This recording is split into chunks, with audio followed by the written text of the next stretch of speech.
Hahaha. Akhirnya ku menguasai gaya dan menikahi Kendedes. Hahaha. Oke, jadi tadi kita sudah melihat cuplikan tentang sejarah dari salah satu kerajaan Hindu-Buddha yang ada di Indonesia. Nah, jadi kerajaannya adalah Kerajaan Singosari atau Tumapel, di mana kerajaan ini itu terletak di daerah tepi Sungai Brantas, daerah Singosari, Kabupaten Malang, Jawa Timur. Nah, kerajaan ini itu terbentuk pada tahun 1222 Masehi. Sebelum Kerajaan Singosari berdiri, terdapat sebuah wilayah yang berada di bawah kekuasaan wilayah dari Kerajaan Kediri bernama Tumapel. Wilayah Tumapel dipimpin oleh seorang kepala daerah atau akuwu bernama Tunggul Ametung, di mana Tunggul Ametung ini tuh memiliki seorang pengawal setia bernama Ken Arok. Namun, kesetiaan Ken Arok sebagai pengawal berakhir ketika ia terpikat oleh kecantikan dari istri Tunggul Ametung, yaitu Ken Dedes, sekaligus mempunyai hasrat untuk menjadi aku. Kemudian, Ken Arok berhasil membunuh Tunggul Ametung dan kemudian menikahi Ken Dedes dan menjadi seorang aku. Pada tahun 1220 Masehi, terjadi perseteruan antara kaum Brahmana dan juga Raja Kertajaya yang merupakan Raja Kediri. Nah, kemudian para Brahmana meminta tolong kepada Ken Arok untuk memberontak ke Raja Kertajaya. Kertajaya pun gugur dan Ken Arok dinobatkan sebagai raja baru. Kemudian dia mengubah seluruh wilayah kekuasaan Kediri menjadi Kerajaan Singosari. Silsilah Raja Kerajaan Singosari dimulai dari sang pendiri yaitu Ken Arok yang berkuasa pada tahun 1222 sampai 1227 Masehi. Kemudian dilanjutkan oleh anaknya yaitu Anusapati pada tahun 1227 sampai 1248 Masehi. Kemudian dilanjutkan lagi oleh saudara Anusapati yaitu Tohjaya pada tahun 1248 Masehi. Dilanjutkan lagi oleh Wisnuwardana yaitu pada tahun 1248 sampai 1272 Masehi.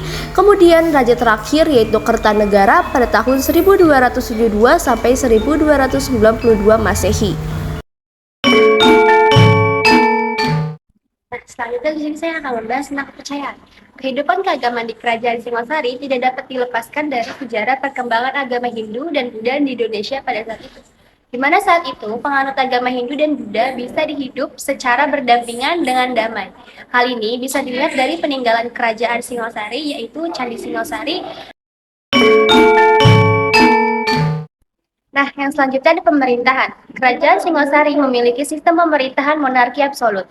Dengan raja sebagai kepala negara dan pemerintahan, raja dibantu oleh menteri-menteri dan penjabat-penjabat lainnya. Wilayah kerajaan dibagi menjadi beberapa daerah yang dipimpin oleh bupati atau adipati.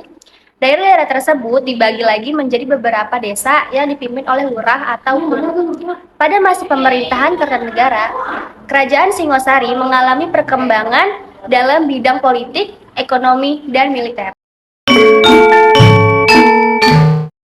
Oke, di sini ada beberapa bangunan dari Kerajaan Singasari. Yang pertama adalah Candi Singasari. Nah, situs sejarah peninggalan Kerajaan Singasari yang sangat terkenal adalah Kerajaan Singasari. Nah, Candi Singasari ini berada pada wilayah Desa Rendi, Kecamatan Singasari, Kabupaten Malang, di Provinsi Jawa Timur. Nah, menurut para ahli arkeologi, Candi Singasari ini diperkirakan dibuat pada abad 13 Masehi untuk peringatan dan juga penghormatan Raja Kartanegara. Yang kedua ada Candi Jago. Nah, candi ini diperkirakan dibangun pada abad ke-13 Masehi. Lokasinya itu di Candi Jago terletak di Dusun Jago. Nah, Desa Tumpang, Kecamatan Tumpang, Kabupaten Malang, Jawa Timur. Nah, berdasarkan kisah-kisah yang turun-menurun, diberitakan di masyarakat, Candi Jago ini merupakan candi yang pada masanya dipakai untuk kegiatan peradaban Raja Kartanegara. Yang ketiga ada Candi Kidal. Candi Kidal ini terletak pada lokasi Desa Kidalrejo, Kecamatan Tumpang, Kabupaten Malang. Nah, Candi Kidal ini terbuat dari material batu andesit, yaitu bangunannya berdimensi geometris, vertikal, dan juga memiliki 3 atap yang bertingkat. Nah, Candi Kidal dibuat untuk menghormati raja kedua kerajaan Singasari, yaitu Raja Anusapati. Nah, seni rupa dari Kerajaan Singasari ini yang pertama ada Arca Dua Rapala. Nah, Arca Dua Rapala ini memiliki bentuk yang berupa sebuah patung penjaga gerbang dalam ajaran Siwa dan ajaran Buddha. Nah, bentuknya itu menyerupai sebuah monster yang memiliki ukuran yang sangat besar, ya, dibangun dengan bahan yang terbuat dari batu monolit. Yang kedua ada Arca Ganesha. Nah, selain Arca Dua Rapala, Kerajaan Singasari juga memiliki peninggalan arca lain yang diberi nama lain yaitu Arca Ganesha. Nah, arca ini cukup populer yang memiliki bentuk Ganesha yang dikenal sebagai patung seorang manusia yang berkepala gajah. Nah, Ganesha ini dalam arca ini memiliki rambut yang disanggul itu ke bagian atas yang membuatnya menyerupai berbentuk. Yang ketiga ada Arca Pajerna Paramita. Nah, arca ini diperkirakan adalah perwujudan dari seseorang tokoh yang terkenal Kerajaan Singasari, yaitu Kenides, yang merupakan ratu pertama Kerajaan Singasari. Kerajaan Singasari menggunakan sistem literasi bahasa Jawa kuno yang dimana ini bisa kita temukan menjadi sebuah prestasi. Mula Malurung, prestasi ini adalah prestasi yang diterbitkan pada tahun 1255 Masehi oleh Raja Wisnuwardana. Isi prestasi ini adalah untuk pujian-pujian para dewa dan nama-nama Raja Singasari.